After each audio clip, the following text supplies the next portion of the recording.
Welcome. Last time we studied civil society and the state's first moment, the Constitution.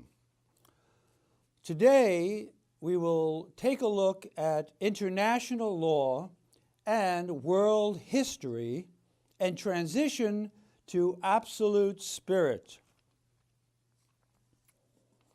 1. International law. We have studied the individual state as reason, the universal will, incarnate, as embodied in the Constitution and the laws of freedom.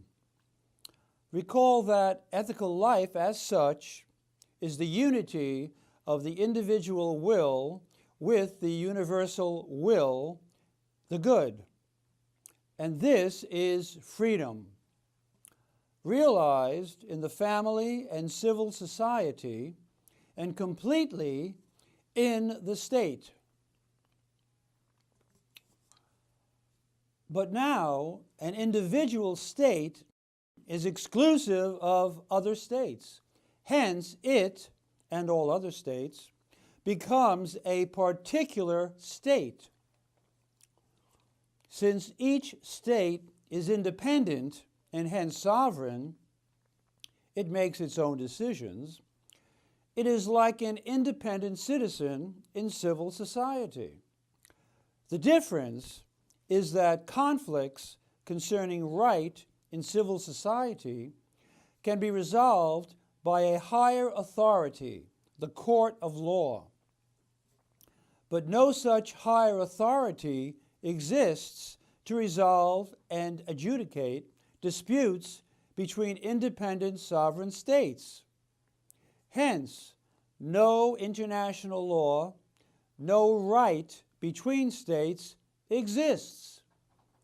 The closest we get are treaties between states, which are contingent, non-binding, and can be broken, in which case the only solution is war.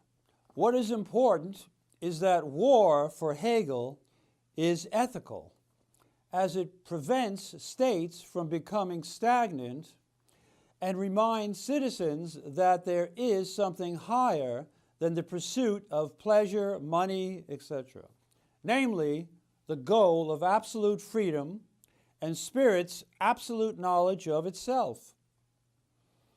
And this is the right of the world spirit, whose right is supreme, even above the state. Yes, if the state is threatened from without, its citizens must sacrifice their resources, even their lives, to save it. But the state, too, must be sacrificed to the world spirit. Of course, Hegel may have modified his view of war if he knew of man's future discovery of atomic energy and the possible annihilation of the human race. To make all of this crystal clear, what is right ultimately is that freedom exists. And freedom is simply spirit's or reality's or the absolute's knowledge of itself. Everything, therefore, the universe, nature, the solar system, consciousness, mind, the rule of law, ethical life, contracts, families, business, civil society, states, their constitutions, history, the succession of states in time, etc. All things are just conditions that make possible the realization of right, i.e., the supreme right of the world or universal spirit to know itself and become absolutely free, which happens in the highest sphere of art, religion, and science. This also means that we have to qualify our statement that absolute freedom is finally and fully realized in the state. For we just said that the highest freedom is attained only in art, religion, and science, in absolute spirit. But though this is true, we have to remember that these three forms exist only within the state, a given historical state. So in one respect, the state and history must be transcended, but in another respect, it cannot be. Hegel's following remarks will clarify this. Quote, "Now, the life of the state as a whole does form a perfect totality in itself. Monarch, government, law courts, the military, organization of civil society, rights and duties, and aims and their satisfaction. But the principle itself is still one-sided and inherently abstract. It is only the rational freedom of the will which is explicit here. It is only in the state, and once again, only this individual state which is in time, and therefore again in a particular sphere of existence that freedom is actual. Thus man feels too that the rights and obligations in these regions and their mundane and finite mode of existence are insufficient. My will and its freedom are indeed recognized. I count as a person and am respected as such. But this recognition and freedom are always confined to single matters and their single objects. This house, this sum of money, this specific right, this single action and reality.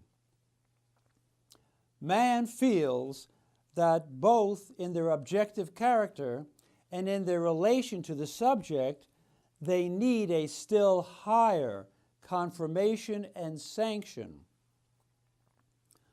What man seeks in this situation, ensnared here as he is, in finitude on every side, is the region of a higher, more substantial truth, in which all oppositions and contradictions in the finite can find their final resolution, and freedom its full satisfaction. This is the region of absolute, not finite, truth. In it, validity and power are swept away from the opposition between freedom and necessity, spirit and nature, knowledge and its object, law and impulse, from opposition and contradiction as such, whatever forms they may take. Their validity and power as opposition and contradiction are gone. The ordinary consciousness, on the other hand, cannot extricate itself from this opposition and either remains despairingly in contradiction or else casts it aside and helps itself in some other way. But philosophy enters into the heart of the self-contradictory characteristics, knows them in their essential nature, i.e., as in their one-sidedness, not absolute, but self-dissolving, and it sets them in the harmony and unity which is truth. Note especially that this makes it abundantly clear that absolute freedom and man's total satisfaction is not to be found at the level of the state as such. This is because the freedom and satisfaction the state per se provides is tainted by contingency. The state, as a finite and particular state, is opposed to other like states on which it depends, e.g., for recognition. And even if recognition and freedom can be secured, they are extremely fragile in that they may be lost at any moment, as war may break out, or a natural disaster, or a tyrant may accede to power. Thus, in a state, man is free and yet not free, i.e., to the extent that his freedom is rooted in a particular state and an external nature. To be genuinely free, he must rise to a trans-temporal object, which grounds his freedom and provides him with the knowledge that the finite is not. Indeed, even if the whole state goes under, he is secure in his possession of a freedom which nothing can destroy.